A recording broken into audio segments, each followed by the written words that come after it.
When everything was falling apart, this little guy finds the biggest and creepiest secret hidden under an old puppet museum. Many years ago, there existed a famous theater with the most talented puppet master, Baxter. People loved seeing his shows and always admired how real the puppets looked and behaved. Little did they know the puppets were alive for real. Baxter achieved this mysterious power by using a magical disc. It's initially supposed to be used to control the puppets effortlessly, but Baxter broke all the rules and went beyond the limits by bringing the puppets to life. However, he didn't end here. He wanted his audience to become puppets and dance on his orders. Baxter's humble puppets tried to stop him and reminded him of the rules set up by the previous puppet master, Scuba. Baxter didn't listen and accidentally turned himself into a puppet. Since then, he went missing and the theater was closed. Now it serves as a puppet museum but doesn't attract much of an audience. In the same city, there lives a young boy named Harvie. His only love is video games. After a long wait, Harvie finally gets a copy of the latest video game called Puppet Master. He shows it to his friend Monica and rushes home to play it. His father Joseph comes to check on him and Harvie pretends that he's studying. Joseph reminds his son to take care of his pet dog Jerry and sleep early for tomorrow's school trip.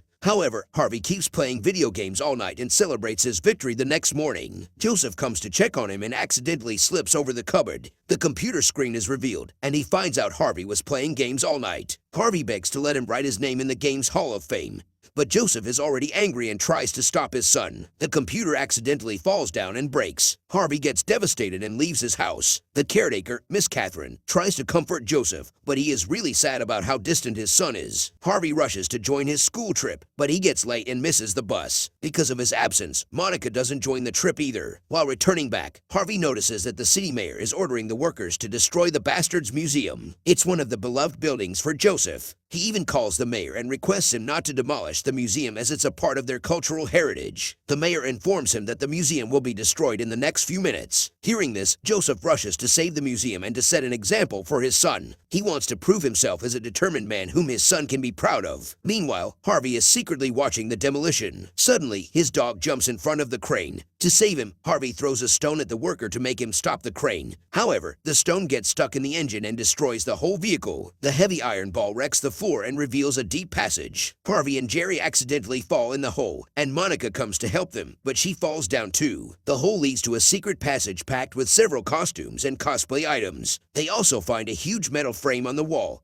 with Baxter's magical disc in the center. Despite Monica's warning, Harvie pulls out the disc. He twists and presses some of the disc parts, and it triggers the rise of stairs towards the museum above. Harvie and Monica rush upstairs, and the hole closes afterward. The museum is full of different puppets protected under glass cases. Some of them suddenly start to move. One of them attacks the kids, assuming them as intruders. The other two puppets save the kids and introduce themselves. They are named Grumpy, Brainy, and Dimwit. Brainy tells Harvie that the disc he got is a magical device that belongs to legendary puppet master Baxter. The puppets request Harvie to use it to bring back their theater. Harvie knows that the museum is getting demolished anyway, so it's useless to help the puppets. He is about to leave, but the puppets stop him and present a special show. With music and acting, they tell him the story of Baxter. His selfish desire made him lose his heart to the disc and become insensitive. Due to his evil intentions, the puppets locked him away and have been waiting for a new puppet master for 40 years. They beg Harvie to at least try once, and he agrees. He must prove himself as a puppet master before starting the actual mission. Brainy tells him not to press the button under the disc. Besides that, he can use other controls to operate the puppets. Harvie believes it's like a video game and he's an expert at that. He uses the disc to operate a dragon puppet and it comes to life. Afterward, a soldier puppet also wakes up and attacks Harvie. The brave boy defends himself efficiently and even carries Monica along with him. They fly towards the curtain and reach a secret puppet world.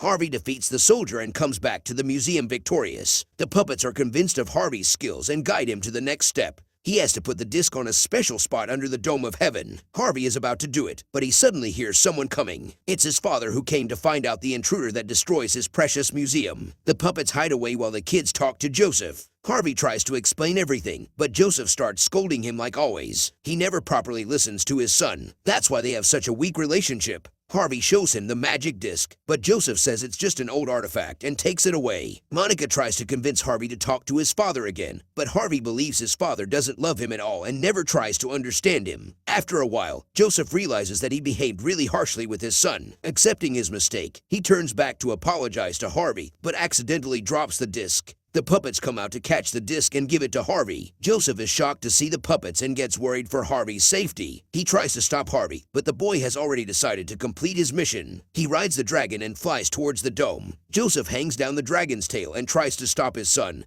but it's too late. Harvie has already reached the top and puts the disc in its place. The whole building rises above the ground and keeps ascending towards the sky. Brainy explains that it's part of the process. The disc will take energy from the rain clouds to bring all the puppets to life. The thunder spreads around and wakes up all the puppets from their deep slumber. Harvie feels really delighted that he proved himself. However, his father is still angry. He's worried about the unknown consequences of waking up these mysterious puppets. Who knows what they are meant to do? Harvie believes that his dad is just being pessimistic and looking for the negative in everything. He never bothered to listen or try to understand Harvie. In contrast, Joseph believes that all magical processes should be stopped as soon as possible. Saying this, he pulls out the disc. The house starts to fall back on the ground and the people inside float in the air. Harvie takes Jerry's and Monica's help to fetch the disc, but he can't put it back in time. The house eventually lands and everyone falls down. The last one is Harvie and his father catches him immediately, but the kid loses consciousness in fear and shock. Joseph blames himself for not protecting his kid properly. Suddenly, Harvie starts breathing again and gets up.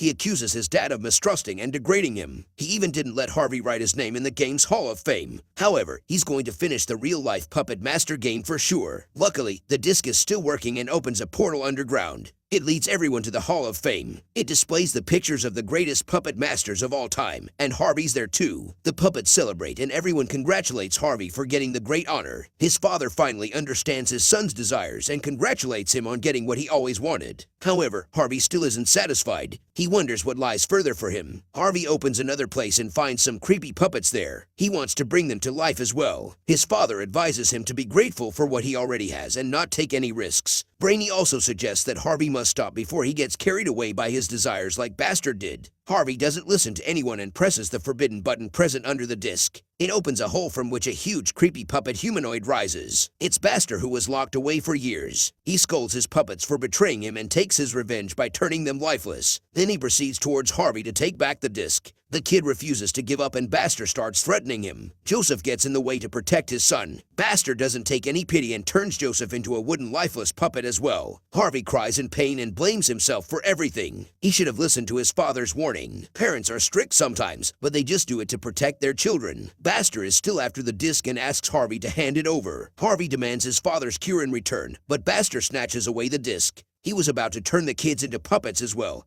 but they fell inside the secret door behind them. It leads them to a hidden lab with a poster of Bastard's puppet design. Harvie has given up and accepts fate, but Monica convinces him to give one last try. The disc brought the puppets to life once, and it may be able to do that again. To get back the disc, they need to escape this lab. Luckily, Jerry finds a vintage elevator. The kids use it to reach the top floor where Bastard is. He has already started to turn the public into strange puppets, and the buildings into mere cardboard boxes. Harvie must stop him before the whole city is destroyed. He climbs up the roof to snatch the disc, but Bastard spots him. Luckily, with Jerry's help, Harvie succeeds in getting the disc. He rushes to the Dome of Heaven and puts the disc back in its place. All the puppets, including Joseph, come back to life. However, Bastard hasn't given up yet and steals the disc again. Joseph cheers up Harvie and says that he was wrong not to believe in his son. It's time to fix everything and they will do it together. Harvie and Joseph get on the dragon puppet and face the evil Bastard. He attacks the kid with bats, but Harvie knocks them away. Then he asks his dad to distract Bastard so he can snatch the disc. Joseph does as said and Harvie succeeds in his plan. He tells Bastard that a real puppet master should love his puppets and never harm them. Bastard isn't impressed by the moral message and seems to have no heart. He threatens to throw down Monica and asks for the disc. Harvie suddenly remembers what the puppet said. Bastard lost his heart to the disc.